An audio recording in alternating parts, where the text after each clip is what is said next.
நடிகர் பிரசன்னா அவர்கள் நம்மோட தொலைபேசியில் இணைப்புல இருக்காங்க, அவங்ககிட்ட பேசலாம். பிரசன்னா, அதாவது நீட் ஹெல்ப் அப்படிங்கிற ஒரு ஹேஷ்டேக்ல முதலா அந்த மாணவர்களுக்கான உதவித்தொகைக்கான ஒரு முன் திட்டத்தை நீங்க ஒரு அறிமுகப்படுத்தி இருக்கிறீங்க. இந்த திட்டம் அப்படிங்கிறது பெரிய அளவுல தமிழகம் முழுவதும் மாணவர்கள் மத்தியில வரவேற்பை ஏற்படுத்தி இருக்கிறது. இதற்கு நடிகர்கள் மத்தியில எந்த மாதிரியான அடுத்த கட்ட வரவேற்புகள் இருக்கும் அப்படின்னு நினைக்கிறீங்க? இல்ல, நடிகர்கள் மத்தியிலன்னு மட்டும் இல்ல. இப்போ என்ன, நாளான்னைக்கு நீட் எக்ஸாம் எழுதணும் பசங்கள்லாம். இன்னைக்கு 4ஆம் தேதி. யார் கிளம்புறதா இருந்தாலும் நாளைக்கு மத்தியானமோ நாளைக்கு நைட்டுக்குள்ளேயோ கிளம்புனாதான் நாளான்னைக்கு அவங்க போய் சேர வேண்டிய இடத்துல போய் கரெக்டா எக்ஸாம் எழுத முடியும்.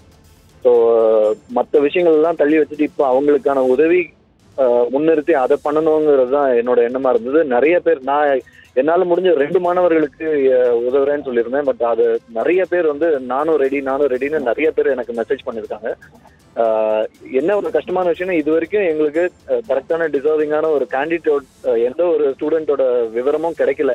அது கிடைச்சதுன்னா கண்டிப்பா உதவி பண்றதுக்கு நிறைய பேர் இருக்காங்க. நீங்க சொன்ன மாதிரி தமிழ்நாடு முழுக்கவுமே நிறைய பேர் உதவி பண்ண தயாரா இருக்காங்க.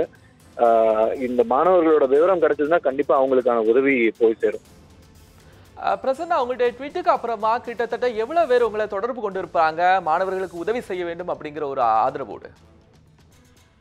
என்னோட ட்வீட்லயே கமெண்ட்லயே பாத்தீங்கன்னா நிறைய பேர், நானும் ஒருத்தருக்கு உதவி பண்றேன், நானும் என்ன 3வது ஸ்டூடெண்ட்டுக்கு என்ன கவுண்ட் பண்ணிக்கோங்க, 4வது ஸ்டூடெண்ட்டுக்கு நான் பணம் தரேன் அப்படின்னு எல்லாம் நிறைய பேர் மெசேஜ் பண்ணிருக்காங்க. அது தவிர ஃபேஸ்புக்லயும் நிறைய பேர் ஃபாரின்ல இருந்தெல்லாம் 2-3 ஃப்ரெண்ட்ஸ் எல்லாம் கூட கான்ட்ரிபியூட் பண்றதுக்கு ரெடியா இருக்காங்க.